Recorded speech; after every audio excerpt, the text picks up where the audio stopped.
Hola, ¿qué tal? ¿Cómo va? Hoy vamos a hablar sobre el feudalismo. ¿Y qué fue el feudalismo? Bueno, el feudalismo fue un sistema social, político y económico que predominó durante la Edad Media. Más precisamente abarcó desde el siglo IX al siglo XV, caracterizado por un fuerte sistema monárquico, y también es considerado por muchos como la Edad Oscura, debido a las sangrientas guerras, las gigantes epidemias y el escaso avance científico. Este feudalismo que predominó sobre toda la Edad Media, una de sus características principales fue la descentralización del poder, ejercido a través de nobles organizados en feudos. Si bien estos tenían una relativa independencia del correspondiente monarca, se encontraban supeditados a su rey. Con estrechos lazos de lealtad, los nobles heredaban sus títulos, que pasaban de generación en generación. Sigamos hablando sobre el feudalismo, particularmente sobre el origen del mismo. Bien,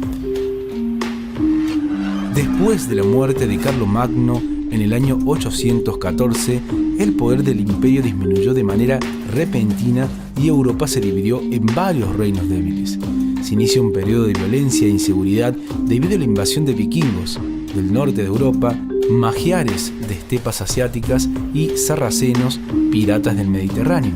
En esta circunstancia nace el feudalismo, en el que el rey necesitaba de los nobles, los caballeros, para que le ayuden a mantener el reino, y a cambio el rey le concede unas tierras. Esto provocó un nuevo sistema estamental que dividió la población en tres elementos. Tenemos por un lado la nobleza, que defiende la población, el clero, que vela por la salud espiritual de la población, el campesino, que produce la comida de la población. Pero hablemos un poco más sobre esta sociedad feudal. Bien, durante esta época la sociedad se dividió en tres grupos, principalmente que debían seguir las órdenes del rey. Estos grupos se dividían de la siguiente manera. Como bien dijimos recién, la nobleza. Esta clase social la integraban todos aquellos que eran propietarios de tierras, las cuales fueron ganadas gracias al poder militar que en sus momentos tuvieron. Por otro lado, teníamos al clero. Esta clase la componían todos los que hacían parte de la iglesia y que a su vez eran los encargados de regir el comportamiento de todos. Al ser una sociedad teocéntrica, la iglesia poseía gran poder en la toma de decisiones. Y por último nos encontramos con los siervos. Los siervos, estos eran los menos privilegiados, se encontraban en la parte inferior de esta pirámide social. Aquí se encontraban los campesinos, encargados de cultivar las tierras, criar animales y también se encargaban de los trabajos artesanales. Hablemos un poco sobre las características de este feudalismo. Algunas características del feudalismo son las siguientes. La producción que permitía el consumo del feudo era solo lo que se necesitaba. La base de la riqueza dependía de las extensiones del terreno. También la base de la producción dependía principalmente de la agricultura.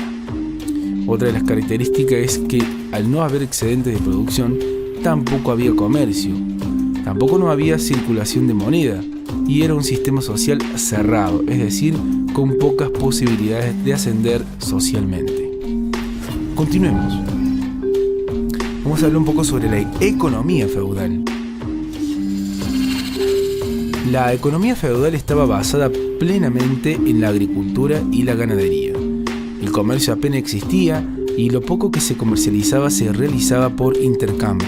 Cabe mencionar entonces que la principal fuente de riqueza de esa época era la propiedad de la tierra, de las cuales eran dueños los señores feudales.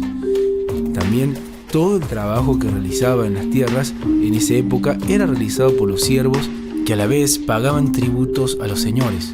En este momento la industria no existía y los trabajos que se hacían eran realizados por los artesanos. Continuemos. Vamos a hablar un poco sobre la decadencia de este feudalismo. Bueno, el feudalismo alcanzó el punto culminante de su desarrollo en el siglo XVIII. A partir de entonces inició su decadencia. Dentro de las causas de esta decadencia encontramos las siguientes.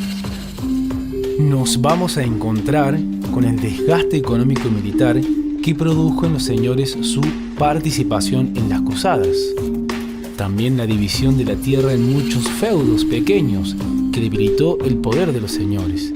También el florecimiento del comercio en las ciudades a raíz de la aparición de la burguesía y el uso masivo de la moneda, y también el fortalecimiento del poder real al rodearse de un ejército profesional que le permitía unir e incorporar nuevos territorios.